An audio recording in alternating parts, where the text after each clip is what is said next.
Muchas gracias por la invitación. Este es un tema que hemos estado, que he estado pensando personalmente desde hace bastante tiempo. De hecho, un paper que alguna vez escribimos con Pancho Gallego sobre este tema aparece citado en 3 de los 4 documentos, lo cual me parece interesante que todavía se discuta ese paper.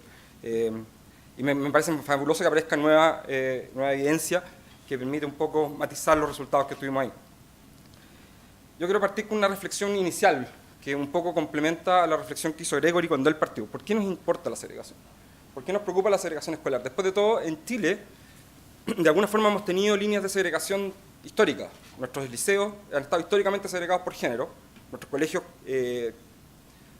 colegios que están afiliados a alguna religión, o sea, en el fondo que son colegios que están asociados a una religión, también segregan. Y eso no tiene necesariamente por qué ser obvio. De hecho, por ejemplo, en Suecia existen los colegios seculares, existen colegios protestantes, colegios judíos, pero no tienen derecho a seleccionar alumnos en base a sus creencias. O sea, un alumno que no es católico, que es católico puede ir a un colegio protestante, o un alumno que no es judío puede ir a un colegio judío. No hay ninguna razón para segregarlo. Entonces, ¿por qué entonces nos preocupa la segregación si hemos tenido líneas de segregación históricas en Chile?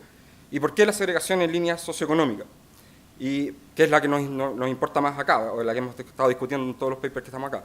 Gran parte de la evidencia que muestra Gregory, que no quiero para nada descartarla, digamos, me parece súper importante, que son evidencias de resultados, es evidencia para segregación en Estados Unidos. En Estados Unidos la segregación es una segregación en base a líneas raciales, primero, que tiene asociada una componente socioeconómica, pero no es necesariamente solo socioeconómica. Acá en Chile es segregación socioeconómica la que estamos hablando. Y yo creo que es importante, y es muy importante, y aquí me tomo una definición de justicia al fin del día. Yo creo que el problema de segregación es un problema de justicia, y un problema de justicia en el concepto de justicia como igualdad de ciudadanía que presenta Debra Satz. ¿Qué tiene que ver esto? Igualdad de ciudadanía significa estar en condiciones de ejercer y defender nuestros derechos como iguales, y eso, nuestros derechos, implican nuestro derecho a aspirar a posiciones públicas y aspiran a posiciones de privilegio. Significa que tenemos que tener derecho a tratar de ejercer cargos públicos, pero también tenemos que tener el derecho, todos como iguales, en la medida que nuestros méritos así lo permitan, a tener cargos importantes en el sector privado también. Y por ejemplo, hace poco, una columna de Eduardo, de referencia a un paper de Zimmerman en Yale, nos cuenta que venir a esta facultad aumenta mis probabilidades de llegar a ser gerente solo si yo vengo de alguno de los 9 colegios más importantes, o sea, de los colegios más privilegiados de Chile. Entonces ahí tenemos un problema problema de justicia, de igualdad de ciudadanía. ¿Por qué yo creo que la igualdad de ciudadanía es el criterio correcto? Porque fundamentalmente combina criterios suficientaristas con criterios, tengo un montón de palabras complicadas en mis slides, Gregory, sorry. Combina criterios suficientaristas con criterios igualitaristas. Todos tendemos a hablar de igualdad de oportunidades. El problema de la igualdad de oportunidades en educación es que cuando uno la define, si uno define igualdad de oportunidades ex post, es decir, todos tuvimos acceso a las herramientas para obtener los mismos resultados educativos, eso es inalcanzable para la gran mayoría de las sociedades. Y es inalcanzable en la medida que nosotros permitimos a las familias hacer contribuciones marginales a la educación de sus hijos. Entonces, o el Estado sigue a las familias más ricas y trata de igualarlo, rápidamente, digamos, tenemos problemas de presupuesto para hacer eso, o sencillamente admitimos que van a haber desigualdad y no podemos tener entonces un equilibrio en igualdad de oportunidades. La alternativa, ¿cierto?, son las medidas suficientaristas, es decir, esto es lo mínimo que la sociedad debe proveer. Pero rápidamente esos mínimos tienen dos problemas. Primero, que tienden a ser muy mínimos, estándares muy bajos, y segundo, es que tienden rápidamente a nivelar hacia abajo, porque los colegios públicos que están sobre los mínimos, les quito recursos para pasar a los colegios que están bajo los mínimos y los voy nivelando hacia abajo rápidamente.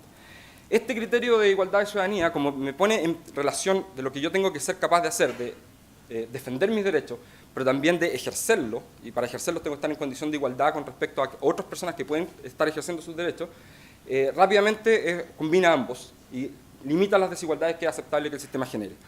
Y en ese sentido yo creo que es el marco correcto para pensar en estos problemas de segregación. Y en estos problemas rápidamente uno llega a la conclusión de que cualquier sistema educativo que genera ciudadanos de primera y segunda clase no cumple con estas condiciones y por consiguiente es un grave problema. Y la segregación hace eso, genera ciudadanos de primera y segunda clase. La segregación escolar, arguiblemente, aquí cito a Daniel Brieva, en todas sus formas, o sea, no solo la segregación escolar en línea, o sea, la segregación en líneas socioeconómicas, que es la que nos importa, pero también probablemente en líneas de género y en otras líneas, en líneas religiosas, atenta contra la justicia como igual ciudadanía. Y por consiguiente es un tema que nos preocupa, que debe preocuparnos. Bueno, ya Gregory y Silvia hicieron un gran esfuerzo por resumir estos artículos, así que yo voy a hacer el esfuerzo minimalista de solamente citar una frase de cada uno, o una conclusión de cada uno. La segregación escolar en Chile es alta y no toda la segregación es explicada por la segregación urbana. El sistema está sobresegregado. Tenemos gente, los colegios son más segregados que los barrios en los que se encuentran inmersos. Algo de eso habíamos dicho con Pancho Gallego, pero nosotros miramos solamente el lado de la demanda, entonces en el fondo solamente podemos hacernos cargo de cuánto lo que nosotros vemos como elección ex post realmente importa. Pero ciertamente, y aquí comparto plenamente, y de hecho está en nuestro paper, si ustedes lo leen con cuidado, aunque poca gente lo hace cuando nos cita, al menos desde el lado que más nos citan, nosotros nos hacemos cargo de eso, decimos que efectivamente nuestro paper no está haciéndose cargo completamente de todas las fuentes de desigualdad y que el problema de la selección puede ser importante. ¿Cuáles son las fuentes de esa segregación? Preferencia de los padres, fundamentalmente, selección de los colegios y financiamiento compartido. Estas son las fuentes de la sobresegregación. No me estoy haciendo cargo aquí de la segregación urbana, este es un seminario sobre educación. Desde educación nos podemos hacer cargo solo de esta parte del problema. El problema de la segregación urbana es mucho más grande y Espacio Público tuvo un seminario ya donde se discutió al respecto y bueno, hay otros planes andando para hacerse cargo de eso, es un problema más grande. Uno siempre puede pensar, ¿cierto?, en soluciones tipo busing, tener transporte gratuito, ya que uno de los problemas fundamentales de los niños, por lo menos de cuarto básico, es que los padres, un colegio que está a más de 2 kilómetros de la casa es como si hubiese una muralla gigante, digamos, infranqueable, imposible llegar con el niño allá. Uno podría tener transporte gratuito para esos niños, de seguridad, etcétera, etcétera, pero ciertamente yo creo que estamos lejos de poder proveer algo así con recursos públicos. Las preferencias importan, eso es lo que dice nuestro paper con Pancho, pero no tanto, es lo que nos dicen Flores y Carrasco. Yo me quedo con el esfuerzo de Flores y Carrasco de construir un choice set que está limpio de los efectos de al menos algunos efectos de demanda, o sea, de oferta, perdón, de selección y de precio, es muy valioso porque es muy informativo, es algo que siempre hemos querido hacer y nunca habíamos hecho, se hizo, tenemos muchas cosas que aprender de ahí. Comparto completamente algunas de las cosas que dice Silvia, el hecho de que la gente en general nombra 1 o 2 colegios es preocupante.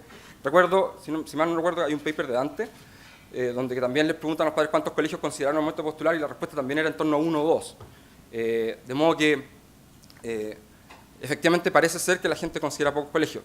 Eso no necesariamente implica que haya un tema de preferencia detrás de eso, que yo construyo mi choice set restringido, muy chico con nuevos colegios. Los colegios en Chile han tenido mucho tiempo de seleccionar alumnos, y ese mucho tiempo de seleccionar alumnos construye reputación. Entonces pueden haber colegios que yo elimino de mi choice set sencillamente porque sé que hijos como el mío no van a ese colegio. Y eso aún así, aunque a mí me pregunten antes de hacer la elección, es muy probable que yo no los incluya en mi choice set, no sean parte de mi elección. Con respecto al paper de Valenzuela, Villalobos y Gómez, bueno, la mayor parte de la acción está en los extremos, es decir, son los grupos, las colas de la distribución son las que están más segregadas, pero al centro también la segregación es importante, ¿cierto? Y esa segregación se parece mucho más a la segregación residencial, pero todavía es más alta, y eso tiene que ver, o yo lo relaciono, según mi reloj me quedan 7 minutos, te los voy a cobrar. Yo lo relaciono con el otro paper de Alejandra con Florencia, que nos dicen que los colegios particulares subvencionados están especializados en nichos muy específicos. El típico modelo, ¿cierto?, de organización, de diferenciación horizontal, en el que yo tomo estos colegios que están debajo de mi sombrerito, de mi paraguas, y me quedo tranquilo y no peleo solamente por el alumno del extremo, con el colegio que me sigue por un lado, con el del otro extremo por el otro. Eso es muy capaz de explicar por qué la segregación, incluso en este nivel medio, donde está esta meseta, también es alta. ¿Qué hacer? A mí me gustan las políticas públicas, hablemos de políticas públicas. Coincido con varias de las sugerencias, de las conclusiones y las sugerencias de política que se plantean en los 3 artículos que he comentado todos. A todos nos gusta la SEP, y eso no necesariamente que a todos nos guste algo no significa que esté bien. Los economistas podemos equivocarnos en un grupo, de hecho nos equivocamos en grupo muchas veces. Pero al menos ahora tenemos 2 papers aquí que nos dicen que la SEP parece hacer cosas buenas, parece disminuir la segregación. Eso es cierto, ahí hay que leer con cuidado los gráficos porque es bien poquito, pero algo se ve. Y el paper de Alejandra con Florencia es súper claro, digamos, de que la SEP está haciendo aquello para lo que fue pensada, que es mejorar la educación de los niños más vulnerables.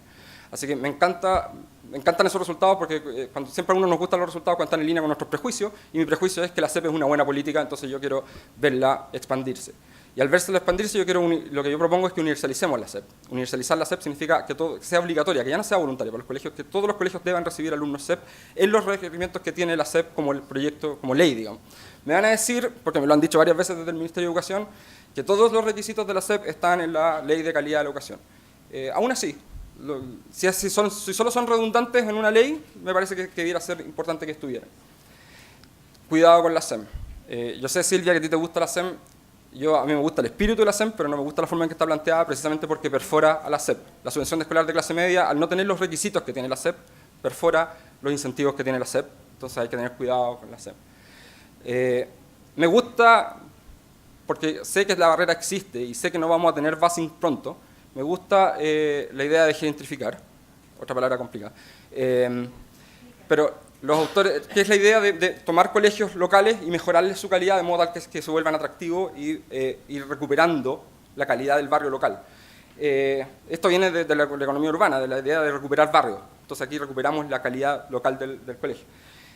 Ahora, los autores dicen primero que esto es como dejar de lado la competencia, y después dicen que en el fondo van a gentrificar una escuela y dejar que en el largo plazo traiga más alumnos y se quede con la demanda necesaria. Y eso es competencia. No tienen por qué hacerse las dos, una o las dos, yo creo que se van a hacer las dos juntas. Aquí está una gran pregunta. ¿En qué momento en nuestra historia confundimos school choice con student choice? ¿Cuándo dejamos que los colegios empezaran a elegir? Cuando dejamos que los colegios empezaran a elegir, yo creo que nos alejamos completamente de todo el paradigma que teníamos en mente.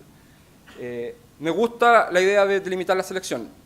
Encuentro genial una cita, un par de párrafos del paper de Gregory, donde dice, mire, el artículo 12 de la LGE prohíbe la selección, y el artículo 13 dice que todos los mecanismos de selección deben ser públicos. O sea, tenemos una ley que es completamente esquizofrénica en su planteamiento. Hagámonos cargo de eso, terminemos con la selección de una buena vez. Gregory propone un método, ¿cierto?, que es comparar los alumnos que postulan con los alumnos que quedan en el colegio y de esa forma tener una idea estadística de si hay selección ahí o no. Yo soy un poquito más extremo, yo creo que nadie va a hacer esa pega al final del día, que todo eso va a quedar ahí medio muerto. Yo creo que lo que hay que hacer es centralizar el proceso de selección, que la gente postule directamente en el Ministerio de Educación, diga, estos son los colegios a los que yo quiero que haya mi hijo, y el Ministerio de Educación corre una tómbola y van los que van nomás, y se acabó el cuento. Eso además nos soluciona el problema que dije antes de los efectos reputacionales de los colegios.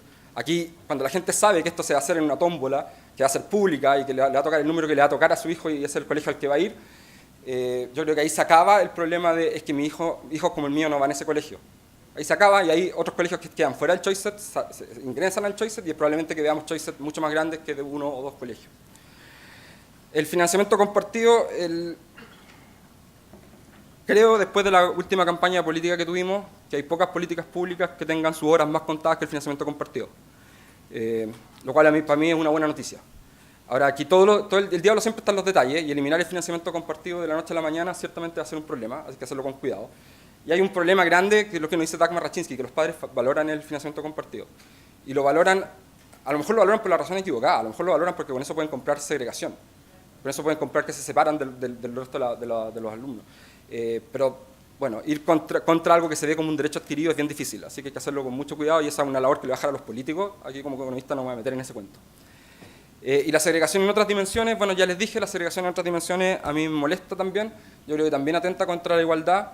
En la medida en que no apliquemos medidas coercitivas, yo creo que nadie está aquí de acuerdo o sea, nadie piensa que lo que hay que hacer es cerrar los colegios particulares pagados, pero ciertamente hay que empezar a pensar en moverse, y la segregación de género en nuestro liceo a mí me molesta, y la segregación por líneas religiosas también me molesta. A pesar de que nunca mandaría a mi hijo a un colegio religioso, pero eso es otro cuento. Y terminé en 13 minutos, Valentina.